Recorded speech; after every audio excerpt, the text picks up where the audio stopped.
Is Oregon the best team in the Big Ten? Perhaps the best team in America? Well, after they thumped Oklahoma State 69-3, ESPN's FPI thinks this is the best team in America. A lot of the public is reacting to this game and saying they really love Oregon. I mean, they were favored by 27.5 points, and Oregon covered that spread pretty effortlessly. This is a game that I called pretty perfectly. I thought it was pretty obvious from the jump with Gundy's comments, with how Lanning responded to them, and with how Oregon played against Montana State, that Oregon would come out here and they would want to send a message that they would start fast and not slow down. Before I resume, please like, share, subscribe, hit the notification bells, and comment your thoughts down below. I love your engagement. Don't just hit the notification bell for my main channel. Hit the bell for any team playlists attached to the video if interested.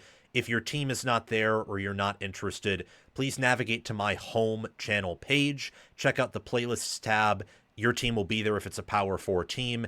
And hit the notification bell so that you can get notified when I cover that specific team. If you want additional content, bonus content, sign up as a paid member of the channel with the appropriate tier. I also give priority reply to members. And check out our Discord server. It's free. You get to interact with me. I get to pop in there, and the Discord server will notify you when we go live or when I upload videos. And Oklahoma State, I thought it was kind of obvious with Hedgney being injured and the Pokies, the Cowboys, only beating UT Martin by like 20 points, that they were not a good football team. To not be a good football team, to get Oregon angry, and then to travel to what is a hornet's nest of a stadium in Autzen is pure idiocy. Pure idiocy. I will honestly come out and say right now, even more so than Billy Napier being an absolute idiot and losing that USF game, Gundy's done. I don't quite know if Napier's done yet. I'm pretty close to saying he is, but I'm not going to go there yet. Gundy's done. Done.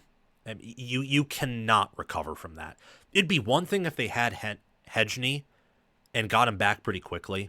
I have no idea how you right the ship. I have no idea how you talk the way you do, which sounds like whining, pompous whining, and lose this way and regain control.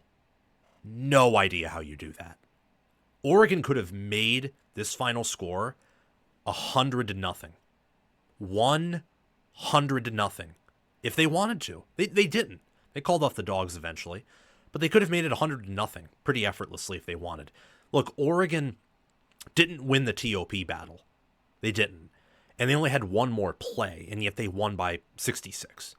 Huge part of that's because Oklahoma State, they had 67 passing yards for 3.5 yards per attempt. They couldn't pass the football. Meanwhile, Oregon averaged 12.8 yards per pass attempt and 8.4 yards per rush attempt. Oregon more than doubled Oklahoma State's pass yards per attempt on the ground. That's insane. Crazy stuff that the Ducks did this past Saturday. Oklahoma State took 2 sacks. They had no power rushing success rate. Oregon is at a 25% power rushing success rate, but I know that Oklahoma State has at least a competent defensive front, an okay defensive front, and ultimately when you're running so successfully down your opponent's throat with big carries, if you're doing that consistently, then having that low of a power rushing success rate I do not think is a major concern, personally. Oregon, look, missed a 4th down. You correct that. Could have won by more. They were 7 of 12 on 3rd down. Oklahoma State was 0 of 1 on 4th down and 4 of 16 on 3rd down. It was a pretty impressive performance by Lanning and his Ducks. I mean, I loved what I saw out of, if I'm being honest, like all of their players. I loved it. The energy they brought. I can tell Noah Whittington is healthy. There's this one block where Emmanuel Pregnon, Iapani Lololu, Dave Uli, the interior, they just blocked so well and really parted this Red Sea for Whittington to just scamper through for a touchdown. Decorian Moore is truly a freak athlete. I said in the preseason he'd get 1,000 receiving yards in the regular season, or at least on this, I forget if it was regular season or season overall that he'd get 1,000 and 10 or more receiving touchdowns. He looked awesome against Oklahoma State. Kenyon Sadiq did too. And Kenyon Sadiq was blocking well. I mean, physically, throwing guys 10 yards back.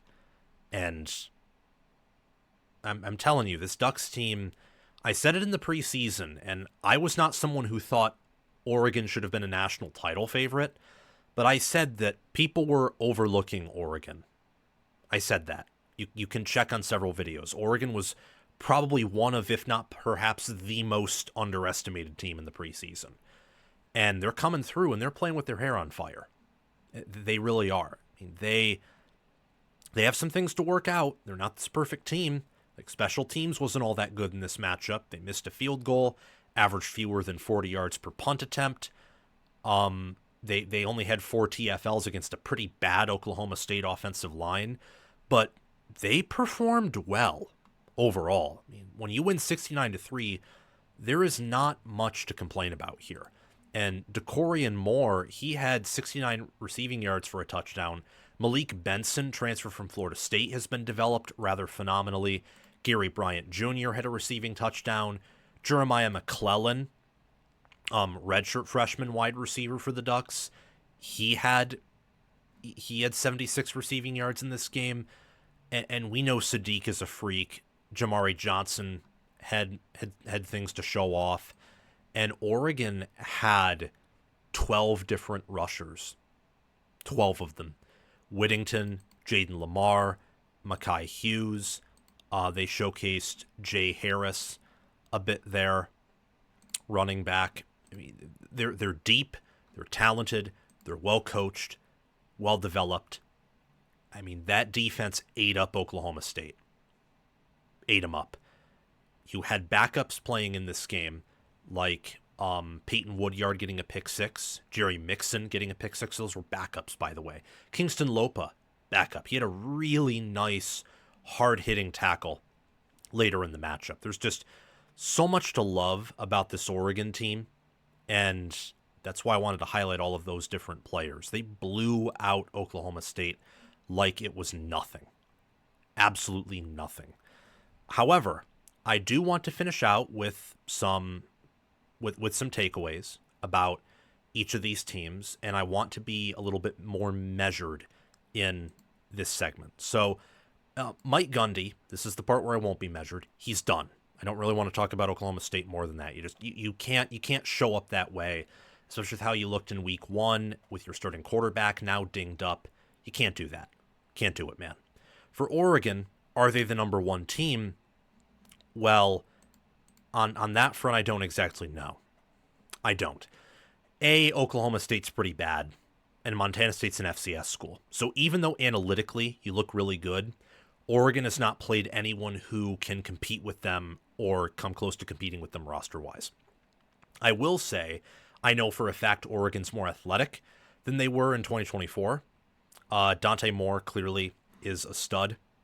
You average 12.8 yards per pass attempt, and you are throwing nice touch passes. Your throws are on time. Your throws are not behind, nor are they ahead of your wide receivers. You are a potential stud. An 86 QBR, 3 passing touchdowns. He was dropping throws in the breadbasket. Wonderful performance. Oregon, I will say that their offensive line, I think, is reloaded from last year. Tackle looks good. I think that their run blocking is good. In fact, I would say their run blocking is probably better, especially their interior run game. Inside offensive line, interior offensive line blocking, I think is better. When you return your center, some key contributing guards, and you get Emmanuel Pregnon, who was one of the better guards in football last year, to play for you, that stuff will happen. And they got really good tackles in the portal. This offense is clearly a much higher ceiling than last year's offense did. Defense probably has a higher ceiling too, just because of how they're recruiting there, and the fact that their defensive backs are taller, longer. They returned key NFL defensive ends, and their defensive tackle room is extremely talented. Even though they did lose a lot, I think they took a step back there. I do want to say, though, Oregon, when you look at opponent adjusted yards per carry, or sack adjusted yards per carry, a little bit too early for opponent adjusted metrics. Relative performance, as college football nerds eloquently puts it, they kind of came up with that concept. Oregon allowed Oklahoma State to run for 4 yards per carry when you take out sacks. That's about the same amount that Oklahoma State ran on UT Martin in week 1. With Hengy, who is more of a mobile, athletic quarterback. Flores doesn't exactly have legs. I think that Oregon's run defense still has issues. I still think they do. When you look at the yards per carry that they've allowed, when you look at their run stuffing rate on defense, which was the only bad thing about this game when you look at advanced analytics, and the fact that last year, look, they had a better defensive line. Their DNs probably weren't as good, but Derek Harmon and Jamari Caldwell are better than Amari Washington, Bear Alexander, Aiden Breland, Tione Gray, I think. That D-tackle core last year was better. And Betcher's back from last year. They lost Jeffrey Bassa. So in theory, this defensive front should be worse. At the very best, I think it's the same. They gave up 10 yards per carry to a Penn State team who returned everyone in the O-line, all their running backs. Still have a great set of tight ends, even though they don't have a Tyler Warren. They returned their QB and upgraded at wide receiver. Ohio State's tackles look just as good as last year. Their guards look just as good as last year. I know that some have said, and probably accurately so, Montgomery looks better, but I still don't trust Hinsman and whoever they have at right guard, whether that's Onyanwa or Shabola, and their backs are clearly worse.